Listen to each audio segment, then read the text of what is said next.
হ্যাঁ রে মদন, আজকাল গ্রামের কৃষকদের মন কোথায় থাকে বলতো? কেউ তেমন একটা কাজ করতে আগ্রহী নয়, সবাই শহরের দিকে ছুটছে। জানি না মোড়ল মশাই, শহরে গেলে মনে হয় বেশি টাকা কামাই করতে পারবো। টাকা জানি শহরে গাছে ধরে, শহরে যাব এই ধরে ছিঁড়ে নিয়ে চলে আসবো। আরে এইদিকে আমি একজন খেতে কাজ করার লোক পাচ্ছি না, ক্ষেতের সকল ফসল তো নষ্ট হয়ে যায়। বাদ দান এসব।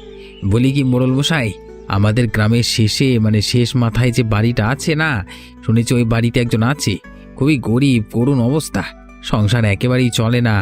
ওকে ডাকলে তো খেতে হাল চাষ করবে। তাই নাকি রে? তাহলে একবার সে বাড়িতে যা, গিয়ে বলে আয় আমি ডেকে পাঠিয়েছি। ঠিক আছে, আমি এক্ষুনি যাচ্ছি। ওই বাড়ির কথা আগে বলিসনি কেন? এতদিন ধরে আমার খেতে হাল চাষ হচ্ছে না, ফসল ফলছে না, ওদের বাড়ির কোনো খোঁজ খবর জানিস? মোড়ল মশাই, শুনেছি ওদের সাতকুলে কেউ নেই। কানাই এবং তার বউয়ের একটি ছোট মেয়ে থাকে, ক্ষেত খামারে কাজ করে দিন পার করে দেয়। মাঝে মাঝে নদীতে যায় মাছ ধরতে, তবে ইদানিং কানাই বেশ অসুস্থ হয়ে থাকে। এমন একজন লোকেরই তো আমার দরকার রে। এমন নিরীহ মানুষদের দিয়ে ইচ্ছে মতো কাজ করানো যায়। শিগগিরই যা, কানাই না কি নাম বললি, একেবারে সাথে করে ধরে আনবি। আগে মোড়ল মশাই, আমি এক্ষুনি যাচ্ছি।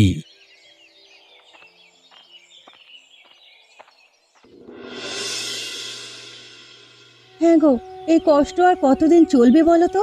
আগে তবুও দুবেলা দুমুঠো ভাত জুটতো, এখন আর সেটাই নেই, সবই শেষ হয়ে গেছে।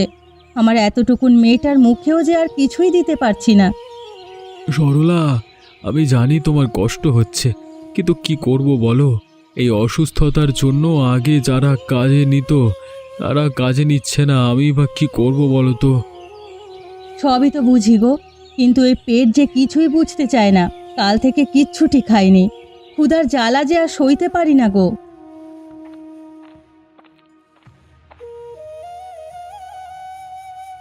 মা, মা গো, কিছু খেতে দাও না মা, আমার যে ভীষণ খিদে পেয়েছে। তোকে কি খেতে দি বলতো? ঘরে যে কিচ্ছুটি নেই, এক মুঠ শুকনো মুড়িও নেই যে তোকে সেটা জল দিয়ে খেতে দেব। কিন্তু মা, আমার যে ভীষণ খিদে পেয়েছে। সারাক্ষণ এত খিদে খিদে করিস নে তো রূপা, আমার একদম ভালো লাগে না। গিন্নি, মেয়েটাকে ওভাবে বলো না, ও ছোট মানুষ, ও কি আর এত কিছু বোঝে? ঠিক আছে, আমি এই খেতে চাইবো না।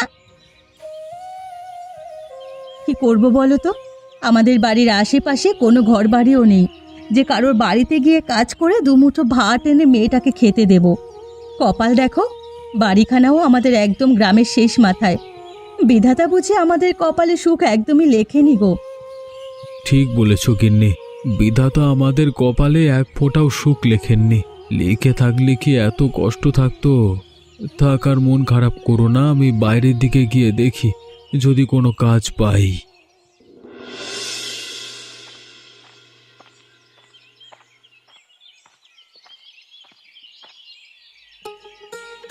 কানাইদা, আরে ও কানাইদা, কোথাও চললে নাকি? না গো দাদা, কোথায় আর যাব? দুদিন ধরে ঘরে বসা, মেয়েটা খিদের জ্বালায় কাঁদছে, তাই ভাবলাম যদি কোথাও কোনো কাজ পাই। তাহলে তো ভালো সময় এলাম গো, চলো দেখি, আমার সাথে চলো। কোথায় যাব? কোনো চিন্তা নাই গো দাদা, আমি তোমার জন্য একটা কাজের ব্যবস্থা করেছি। কি বলছো কি গো দাদা? সত্যি বলছো নাকি আমার সাথে ঠাট্টা করছো? এই দেখো, তোমার সাথে কি আমি ঠাট্টা করবার সম্পর্ক নাকি আমার? সত্যি সত্যি কাজের ব্যবস্থা করেছি। আরে মোড়লের খেতে তোমাকে আজ থেকে কাজ করতে হবে, রোজ রোজ কাজ পাবে সেখানে। বলছো কি গো? বিধাতা তোমার মঙ্গল করুক দাদা। ঠিক আছে, চলো আমি যাচ্ছি। তবে একটা কথা। আবার কি কথা? কর্তামশাই তোমাকে যা মাইনে দেবে সেখান থেকে তুমি আমাকে 3 ভাগের 1 ভাগ টাকা দেবে। তুমি কি বললে দাদা? কাজের লোক মাত্র বড়জোর 150 থেকে 200 টাকা সব পায় আর কি। এর মধ্যে তোমাকে 1 ভাগ দিলে আমার সংসার চলবে কি করে? ভালো করে ভেবে দেখো কানাইদা, শেষে কাজ না পেলে এই টাকাটাও কিন্তু পকেটে ঢুকবে না। কিন্তু তুমি এই টাকাটা কেন কাটবে? আমি তোমাকে কাজ পাইয়ে দিলাম, আমার একটা লাভ রাখতে হবে না? ভেবে দেখো, আমি আবার জোর করে কিছু করি না। আমি চললাম, হ্যাঁ চললাম।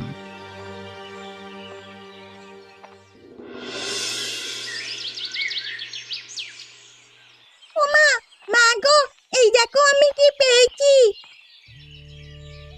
ওমা মা, এই দেখো আমি ডিম পেয়েছি। আরে কি হলোটা কি? এভাবে চেঁচাচ্ছিস কেন? মা, আমি হাঁসের ডিম কুড়িয়ে পেয়েছি। এই ডিমটা তুমি আমাকে এক্ষুনি সিদ্ধ করে দাও দেখি। সে না হয় দিচ্ছি, কিন্তু কান্নাকার হাঁসের ডিম তুই এটা কোথায় পেলি রে মা? আমি পুকুরের ধারে খেলার সময় হঠাৎ দেখি একটা ডিম। এরপর অনেকক্ষণ সেখানে বসে রইলাম, কেউ এলো না ডিমটা নিতে, তাই আমি এটা নিয়ে আসলাম। কিন্তু মা, এটা যদি সাপের ডিম হয় তখন? সত্যি মা, এটা সাপের ডিম? তাহলে এই ডিমটা আমরা ফুটিয়ে বাচ্চা ফোটাবো। সে কি রে, সাপ ফুটিয়ে কি করবি? বুঝবো কেন মা, সাপ পোষা যায় না? ওরে বোকা মেয়ে, সাপ পুষলে ঘরে কি মানুষ থাকতে পারে? সাপ তো বড় হয়ে আমাদের কামড়ে শেষ করে দেবে। ওমা, আমি সাপকে দুধ খাওয়াবো, ও আমার সাথে খেলবে, একেবারে আমাদের মতো থাকবে। দেখো, ছোট থেকে আদর করে বড় করলে আর কামড়াবে না। আরে আমার পাগল মেয়েটা, সাপ যদি সত্যি বেরোয় তখন তুই সবার আগে ভয় পালিয়ে যাবি। না মা, আমি পালাবো না, ওকে আমি বন্ধুর মতো রাখবো। কেমন সব ভাবনা তোদের। ঠিক আছে, ডিমটা আমি রেখে দিচ্ছি, তোর বাবা এলে দেখবো এটা কিসের ডিম। ঠিক আছে? ঠিক আছে মা, সাপের ডিম হলে বাচ্চা ফোটাবো, আর হাঁসের ডিম হলে ভেজে আমরা তিনজনে খাবো। আচ্ছা বাবা, তাই হবে। পাগল মেয়ে। মোড়ল মশাই, এই দেখুন কানাইকে নিয়ে এসেছি। কর্তামশাই আমাকে ডেকে পাঠিয়েছিলেন? হ্যাঁ, তোকে ডেকে পাঠিয়েছি। শুনেছি তোর নাকি অনেক কাজের প্রয়োজন। মদন বলল তোর অবস্থার কথা। আমার খেতেও লোকের দরকার আছে, তাই ভাবলাম তোকে ক্ষেতের জন্য রেখে দিই। তবে কানাই, ভালো করে শোন, তোর রোজগার কিন্তু মজুরি হবে দিনে 150 টাকা, আর দুপুরবেলায় আমার বাড়িতে খাবি। রাজি আছিস? হ্যাঁ কর্তামশাই, আমি রাজি। সংসারে এখন ভীষণ কষ্ট। আপনি যদি কাজ দেন আমি প্রাণপাত করে খাটব। মেয়েটার মুখে অন্তত 4টি ভাত আর ডাল তুলে দিতে পারবো। শোনো কানাইদা, কর্তামশাই কিন্তু তোমার মঙ্গলের জন্যই কাজ দিলেন, এখন কিন্তু কাজে কোনো গাফিলতি দেওয়া চলবে না। ঠিক বলেছ মদন, আমি যে টাকা দিই তার পূর্ণ কাজ আমি চাই। অলসদের আমি সহ্য করতে পারি না। মন দিয়ে করো, কাজ ভালো দেখলে তোমার মাইনে বাড়িয়ে দেওয়া হবে। আপনি চিন্তা করবেন না কর্তামশাই, আমি সকাল থেকে সন্ধে পর্যন্ত কাজ করব। ঠিক আছে ঠিক আছে, আজকে আর না। তবে একটা কথা মনে রাখবে, তোমাদের মতো লোক হাজার হাজার আছে। কাজের মূল্য না দিলে কালকে থেকে অন্য লোককে লাগিয়ে দেবো। তাই সঠিকভাবে কাজ করবি, ঠিক আছে? আগে কর্তা, আপনার দয়াতেই তো আমরা বেঁচে আছি। আপনি দয়ালু মানুষ, চিন্তা করবেন না, আমি কানাইদাকে কাজটা বুঝিয়ে দেব। ঠিক আছে কর্তা, আমি আজকে থেকেই কাজে লেগে যাব। সারাদিন খেটে শরীরটা কেমন যেন ম্যাচ ম্যাচ করছে গো মদনদা। তবে শান্তি এই যে অন্তত হাতে কিছু টাকা এলো। গিন্নি আর রূপার মুখে আজকে অন্তত ভাত তুলতে পারবো। তাই তো বলেছিলাম কানাইদা, আমার উপর ভরসা করলে তোমার সংসার চলে যাবে। এবার তোমার হাতে থাকা টাকার হিসেব মেলাও দেখি। হিসেব? কোন হিসেব দাদা? এই যে প্রথম দিনই শর্ত বেমালুম ভুলে গেলে? হ্যাঁ, আরে কাজটা তো আমি পাইয়ে দিয়েছিলাম, কথা ছিল আমাকে কিছু টাকা দেবে। এখন তোমার 150 টাকা থেকে আমার পাওনা 50 টাকা দাও। মদনদা, সারাদিন রোদে পুড়ে ঘাম ঝরিয়ে এই 150 তো টাকাটা পেয়েছি। এর ভেতর থেকে যদি 50 টাকা তোমাকে দিই, আমার সংসার চলবে কি করে? কানাইদা, তুমি হয়তো ভুলে যাচ্ছ, তোমার হাতে আজকে যে টাকা আছে সেটা আমার জন্যই। আমি না থাকলে তো কাজই পেতে হতো না। ঠিক আছে, সমস্যা নেই। তুমি টাকা দিতে না চাইলে কালকে থেকেই অন্য কাউকে কাজটা দিয়ে দেব। আচ্ছা আচ্ছা দাদা, তুমি যেটা চাইছো তাই নাও, কিন্তু মনে রেখো আমার মেয়েটা খালি পেটে ঘুমালে তোমার কিন্তু দোষ লাগবে। সে আমার মাথা ব্যথা নয়, সংসার চালানো তোমার কাজ, আমি আমার পাওনা নিতে এলাম মাত্র। হায় বিধাতা, কতদিন আর এভাবে চলবে? কানাইদা, এবার কষ্টের মূল্য বুঝলে তো? হ্যাঁ গো মদনদা, বুঝেছি বই কি, কিন্তু 150 টাকার মধ্যে 50 টাকা রোজ রোজ তোমায় দিলে আবার সংসারটা কি করে চলবে? কানাইদা, তুমি ভাবছো কেবল নিজের জন্য, আরে আমি না থাকলে তো এই কাজটা পেতেই না। এটা শুধু আমার পাওনা। এরপর চাল ডাল কিনে বাড়ির দিকে চলে যাও, কালকে আবার সকাল সকাল এসো, কেমন? আচ্ছা মদনদা, আমি যাচ্ছি, তবুও তুমি আমার উপকার করেছো, আমি সারা জীবন মনে রাখবো। সে ঠিক আছে, এবার যাও যাও, বাড়ি যাও।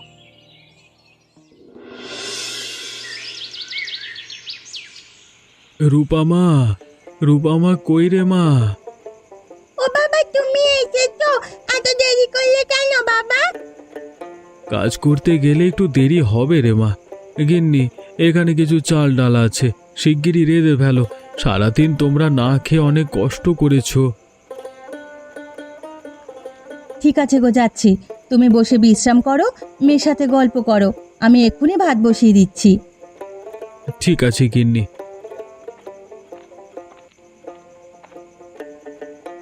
রূপামা, তুমি আজকে সারাদিন কি করলে? ও বাবা, আজকে আমি একটা সাপের ডিম পেয়েছি গো। সাপের ডিম? সে কি কথা, সাপের ডিম কোত্থেকে পেলি রে মা? হ্যাঁ গো বাবা, পুকুরের ধারে গাছের মধ্যে লুকানো ছিল, আমি খুব সাবধানে তুলে এনেছি। আমি ভেবেছিলাম ওটা হাঁসের ডিম, কিন্তু মা বললো ওটা নাকি সাপের ডিম। আরে বাপরে, তোমার সাহস দেখে তো আমি অনেক অবাক হচ্ছি গো। হ্যাঁ গো গিন্নি, ঘটনা কি গো? আর বলো না, পুকুর পাড়ে রূপা একটা ডিম কুড়িয়ে পেরেছে, বাড়ি এসে বলছে আমাকে সিদ্ধ করে দাও, আমি খাবো। আমি মজা করে শুধু বলেছি এটা যদি সাপের ডিম হয় তখন কি হবে। এরপর থেকেই মেয়ে শুরু করে দিয়েছে এই ডিম ফুটিয়ে সাপ বের করবে, এবার সেই সাপকে নাকি সে পুষবে। মা মেয়ে তবে এসব করো? ও বাবা, এটা তাহলে সাপের ডিম নয়? না রে মা, এটা হাঁসের ডিম। ডিমখানা পেয়ে ভালোই করেছিস রে মা, এখন ভাত আর এই ডালের সাথে ওই ডিম ভাজা করে খাওয়া যাবে। তা বেশ ভালোই হবে গিন্নি, খিদে যে আর তর সইছে না। তোমার আর কতক্ষণ লাগবে? ওই আর একটু, আমি ডিমখানা ভেজে থালায় খাবার দিচ্ছি। ঠিক আছে। ও বাবা বাবা, আজকে একটা বড় মাছ আনবে গো, আমি কতদিন মাছ দিয়ে ভাত খাইনি। মাছ খাবি রে মা? কি করবি রে মা, গরিব বাবার ঘরে জন্মেছিস, একটু মাছ ভাতও তো খেতে দিতে পারি না। ঘরে কিছু চাল আছে, আর চাল কিনতে হবে না, তুমি পারলে একটা মাছ আনো, মেয়েটা মুখ ফুটে খাবে বললো। দেখছি কি করা যায়, কাজে যাই তো আগে। আমারও কি ইচ্ছে করে না গো, কিন্তু কি করব বলো? ও বাবা, তোমার কষ্ট হলে মাছ আনতে হবে না, আমি আলু সেদ্ধ দিয়ে ভাত খেয়ে নেব। তোমাকে এত কিছু ভাবতে হবে না গো মা, আমি দেখছি কি করা যায়। ঠিক আছে বাবা, মা আমি খেয়ে গেলাম। ঠিক আছে মা, যাও, খেয়াল রাখবে কারো কোনো অন্যায় করবে না। ঠিক আছে যাও মা, খেয়াল রাখবে, কারুর কোনো অন্যায় করবে না কিন্তু। আমিও বেরিয়ে যাই গিন্নি, আজকে আবার খেতে অনেক কাজ করতে হবে। ঠিক আছে গো, যাও। এই শোনো, মাছ আনলে খুব বড় মাছ এনো না, ছোট দেখে একটা এনো, মেয়েটার মুখে দিতে পারলেই হবে। ঠিক আছে, আমি যাই এরপর।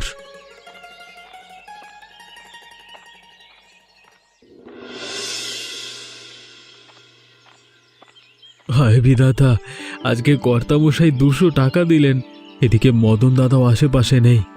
আজকে বরং তার টাকাটা দেব না, মেয়েটার জন্য একটা মাছ কিনে বাড়ি যাই। মেয়েটা মাছ পেলে ভীষণ খুশি হবে। মদন দাদাকে না হয় কালকে টাকা দেওয়া যাবে।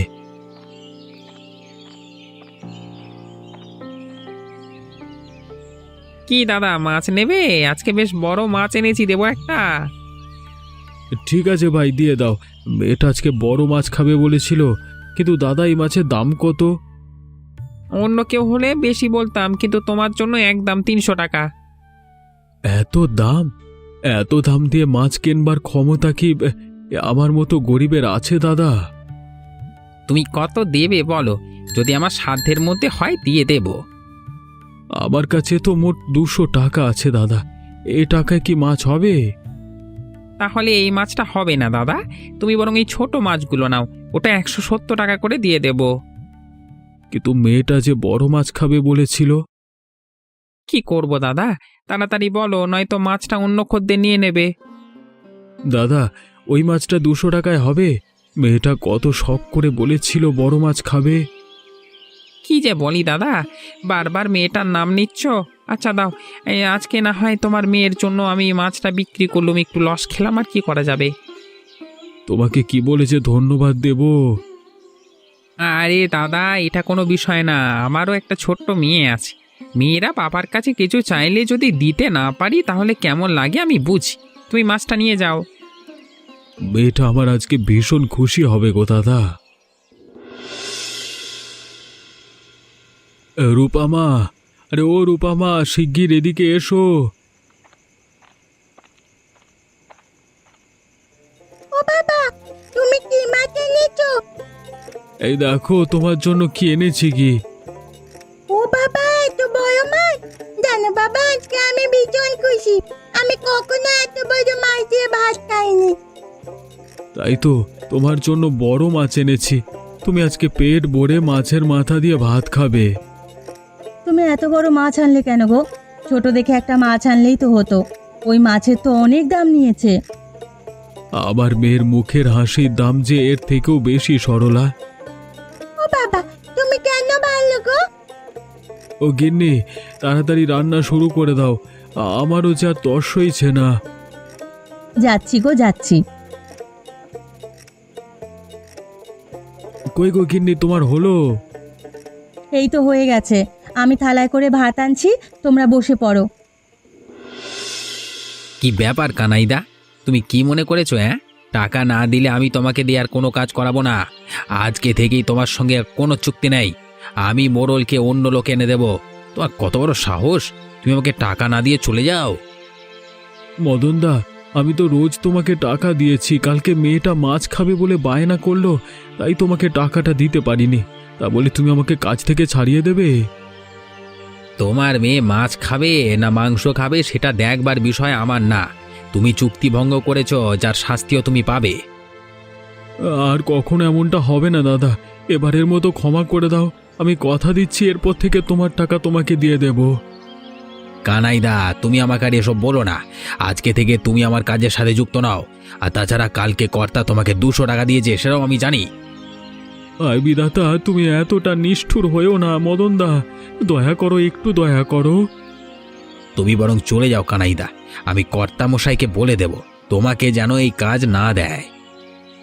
এই কাজ তুমি করো না গো দাদা, আমি যে পথে বসে যাব।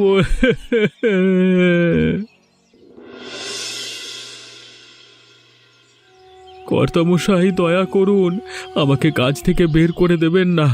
দয়া করুন আমার উপর, আমি যে বউ বাচ্চা নিয়ে না খেতে পেয়ে মরে যাব। কি হয়েছে কি? তোর কথা তো কিছুই বুঝতে পারছি না। আমি আপনাকে সব কিছু বলতে চাই।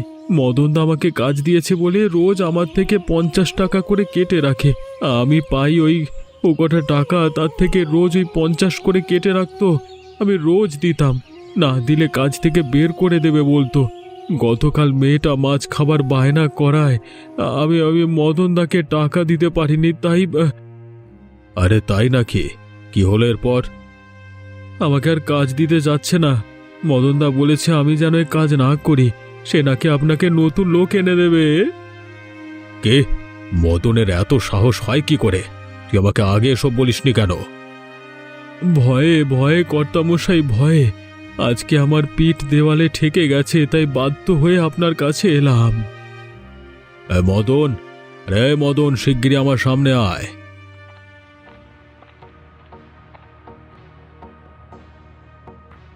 গিয়ে কর্তামশাই আমাকে ডেকেছেন? তুই কি ভেবেছিস কি অন্যের ঘামের টাকায় নিজের খুশি মেটাতে পারবি? বলি তোর এত বড় সাহস হয় কি করে? আগে কর্তামশাই, আমি তো কেবল কাজের বিনিময়ে চুক্তি করেছি। আর কোনো ব্যাখ্যা আমার লাগবে না। এখন থেকে কানাইকে তার উপার্জিত টাকার পুরোটাই দিয়ে দেবে। আর ওকে কাজ থেকে সরিয়ে দেওয়ার তুমি কে? নিজেকে কি মোড়ল ভাবতে শুরু করেছো? ক্ষমা করবেন কর্তামশাই, আমার ভুল হয়ে গেছে, আমি আর এমন ভুল করব না। ধন্যবাদ কর্তামশাই, বিধাতা আপনার মঙ্গল করবেন। আর সময় নষ্ট করিস না কানাই, কাজে যা। তোর কাজ আমার ভীষণ পছন্দ হয়েছে বুঝলি। তোকে আমি 200 টাকা করে রোজ দেব। আগে কর্তামশাই।